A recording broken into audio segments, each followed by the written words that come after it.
Assalamualaikum teman-teman. Kami dari kelompok 6 yang beranggotakan Dini Fauzia, Naizian Fauzia, Rahmi Wardatul Laila Salamah, Rika Maria Febrianti, Nizma Atiro Fatatu Islam, dan Cynthia Melanti. Kelompok 6 akan membahas tentang kegiatan strategi pengembangan sosial. Pada anak usia dini, perkembangan sosial sangatlah penting karena sebagai yang kita tahu bahwa kodrat manusia adalah sebagai makhluk sosial yang tentunya manusia tidak dapat lepas dari orang lain.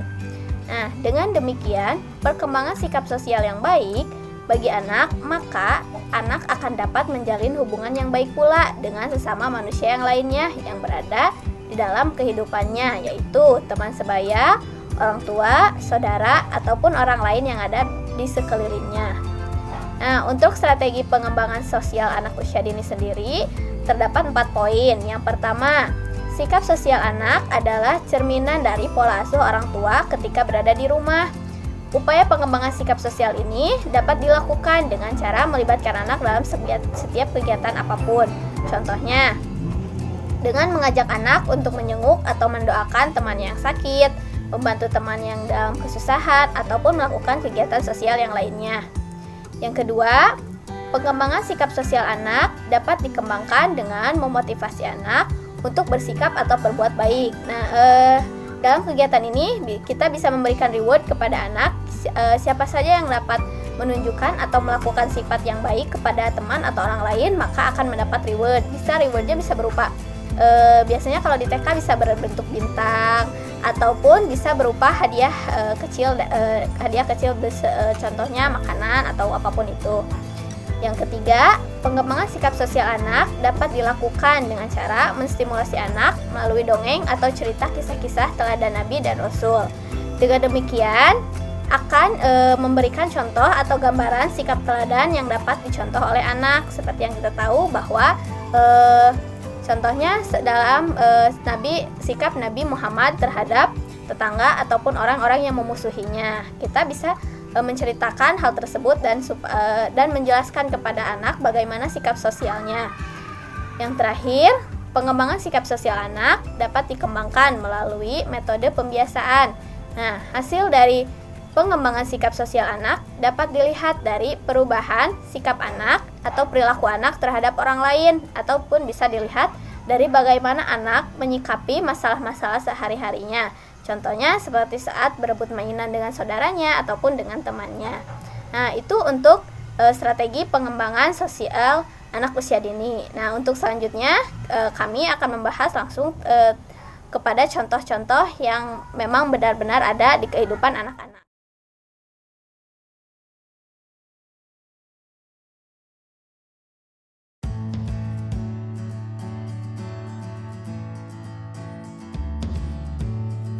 Dengan menggunakan daya imajinasi dan bermain peran atau role play sudah ada sejak lama, dan ini dipandang sebagai salah satu cara yang paling efektif. Bahkan sejak abad ke-19 sudah ada ribuan riset yang membuktikan bahwa ada banyak sekali manfaat dalam bermain peran bagi anak. Pada tahun 1980 bahkan ditemukan adanya hubungan yang sangat kuat antara kesehatan mental anak dan metode belajar sambil bermain peran. Anak yang sejak balita sering diajak bermain peran biasanya tumbuh dengan mental yang lebih kuat, dan proses belajarnya pun akan lebih cepat dibandingkan anak lainnya. Selain itu, manfaat bermain bagi anak juga antara lain: 1. Mengasah kemampuan sosial. Kemampuan sosial adalah salah satu kemampuan yang harus dikuasai oleh setiap anak, karena kemampuan ini akan membantunya berbicara di depan umum atau hanya sekedar menceritakan pengalaman apa saja yang sudah dia lalui. 2. Mengembangkan kemampuan kognitif. Kemampuan kognitif berkaitan erat dengan penyerapan informasi dan kecepatan dalam mempelajari sesuatu yang baru. Kemampuan kognitif ini perlu diasah secara terus-menerus supaya anak bisa memecahkan masalah dengan cepat dan tepat. 3. Melancarkan dan mempercepat proses berbicara. Proses bermain peran biasanya akan melibatkan banyak sekali dialog. Bisa membuat anak semakin cepat belajar berbicara. Selain kosakatanya yang terus bertambah, percaya dirinya juga akan semakin terus bertambah untuk berbicara di depan umum. 4. Melatih emosi dan ekspresi. Saat anak bermain peran dengan lawan mainnya, dia akan belajar cara mengekspresikan perasaan yang sedang dirasakannya. Baik itu senang, sedih, marah. Anak akan belajar, terus belajar mengontrol dorongan emosi yang dirasakannya di dalam tubuh. Hal ini penting sekali agar seorang anak tahu bagaimana caranya mengekspresikan perasaannya secara sehat. 5. Meningkatkan kreativitas dan akal sehat saat bermain peran. Kreativitas anak akan terbawa keluar, sehingga anak menjadi banyak akal sehat saat mencoba membangun dunia impiannya. Oke, itulah beberapa manfaat dari bermain peran. Pada intinya, bermain peran adalah aktivitas yang sangat bermanfaat untuk meningkatkan kepercayaan diri, kemampuan berbicara, serta kemampuan sosial anak. Ada salah satu contoh peran yang dimainkan oleh anak. Kita simak yuk videonya. Ini atau panas atau itu kan atau pingsan atau apa ya, atau pakai teman pingsan dan bisa kayak gitu sakit punggung ini pungut kayak gini itu di situ udah di situ.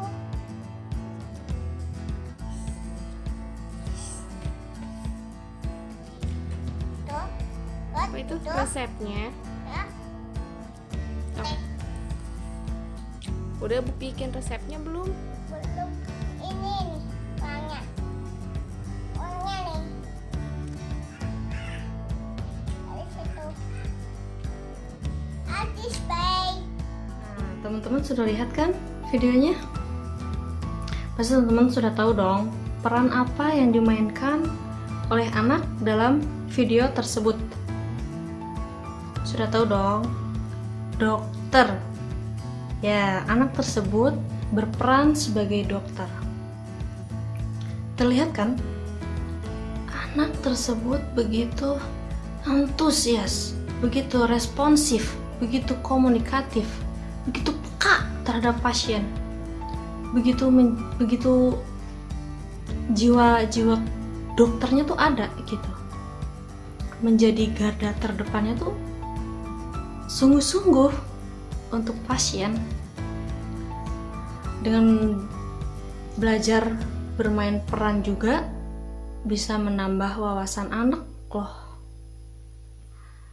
Seperti dalam video tersebut, anak menjadi tahu bagaimana caranya menggunakan stetoskop. Dan setelah memeriksa pasien, dokter atau anak tersebut langsung membuatkan resep.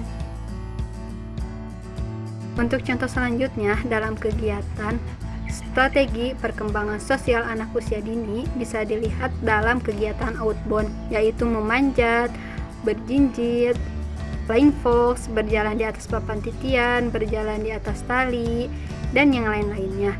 Nah, di sini anak diajarkan kemandirian dan kepemimpinan dalam sebuah kelompok, mengajarkan anak-anak mencari jawaban atas masalah yang dihadapi, sabar menunggu giliran, menumbuhkan kemampuan berkomunikasi dengan baik dengan orang lain. Nah, sesuai dengan teori Erik Erikson mengatakan bahwa salah satu komponen dari psikososial Erikson adalah perkembangan persamaan ego. Persamaan ego merupakan perasaan yang berkembang dari interaksi sosial. Nah, perkembangan ego berubah berdasarkan pengalaman, interaksi sosial, dan informasi yang baru didapatkan. Jadi, kegiatan-kegiatan tersebut bisa mengasah kemampuan perkembangan sosial anak itu sendiri.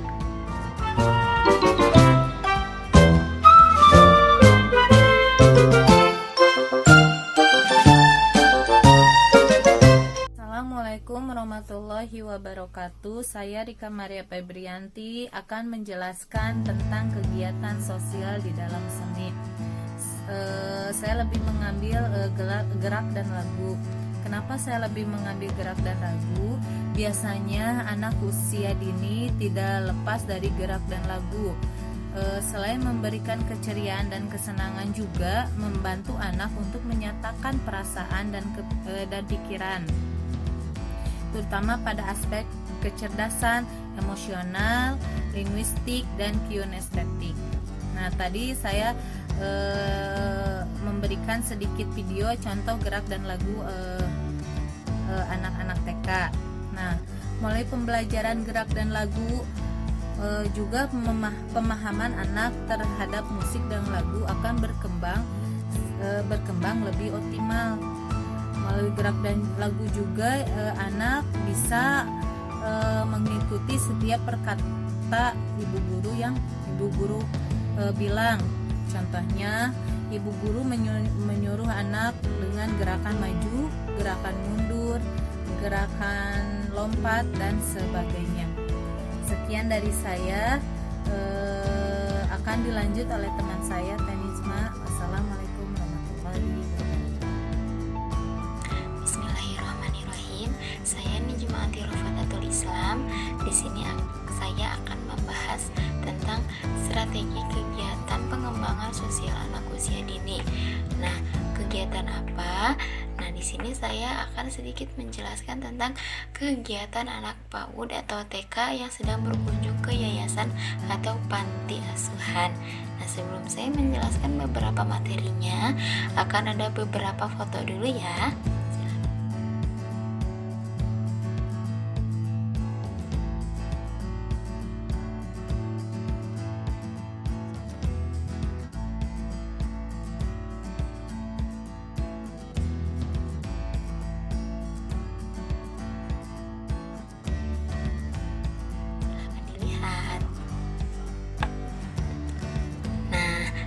Sudah melihat fotonya. Nah, di sana ada kegiatan-kegiatan anak ya, anak-anak yang sedang berkunjung ke panti asuhan. Apa sih tujuannya? Di mana sih akan tumbuhnya sosial anak? Nah, di sini tujuannya. Nah, tujuannya adalah untuk memberikan pemahaman pada anak usia dini pentingnya kepedulian terhadap sesama. Meskipun keberadaan mereka itu berbeda, tapi mereka harus saling menghormati.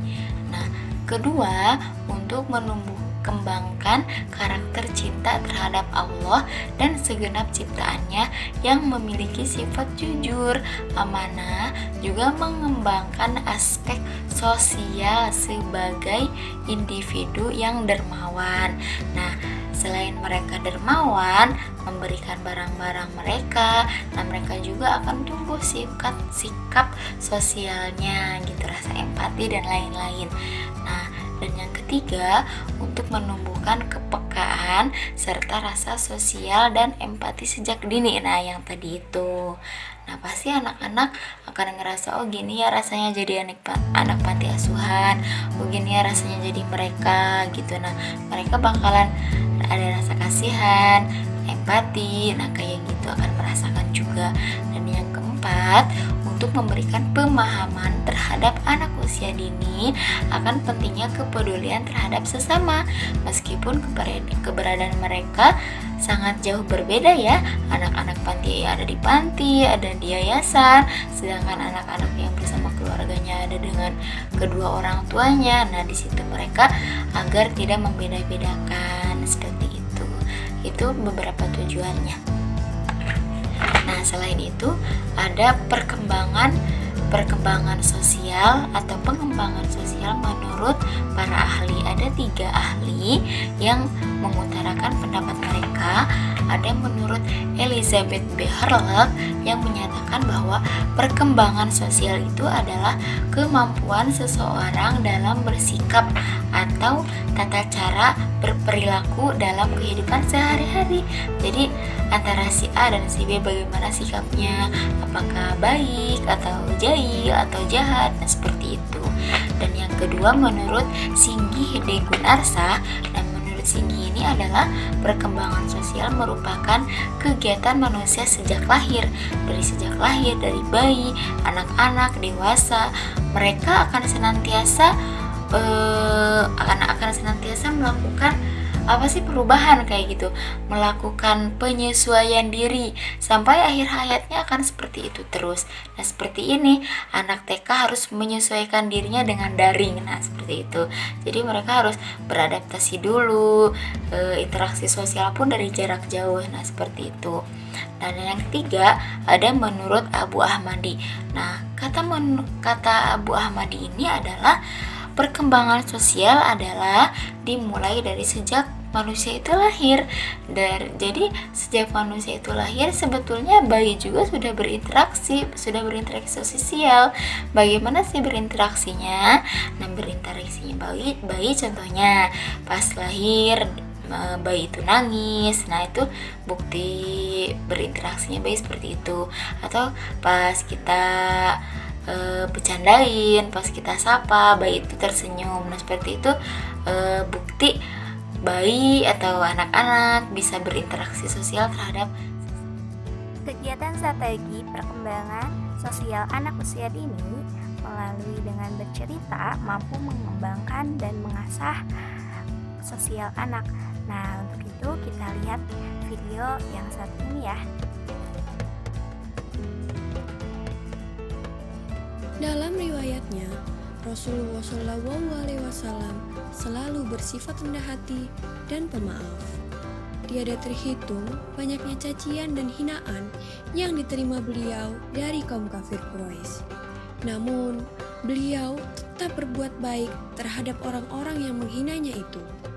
Salah seorang yang sangat membenci Nabi Muhammad SAW adalah seorang nenek tua Yahudi yang kebetulan jika Nabi berangkat menuju ke masjid selalu melewati rumah si nenek. Suatu hari Rasulullah hendak melewati rumah itu dan nampak si nenek yang sedang menyapu rumahnya. Si nenek dengan buru-buru mengumpulkan sampah dan debu dari rumahnya. Ketika Rasulullah lewat di depan jendela, maka dilemparkanlah sampah dan debu itu. Rasulullah pun terkejut.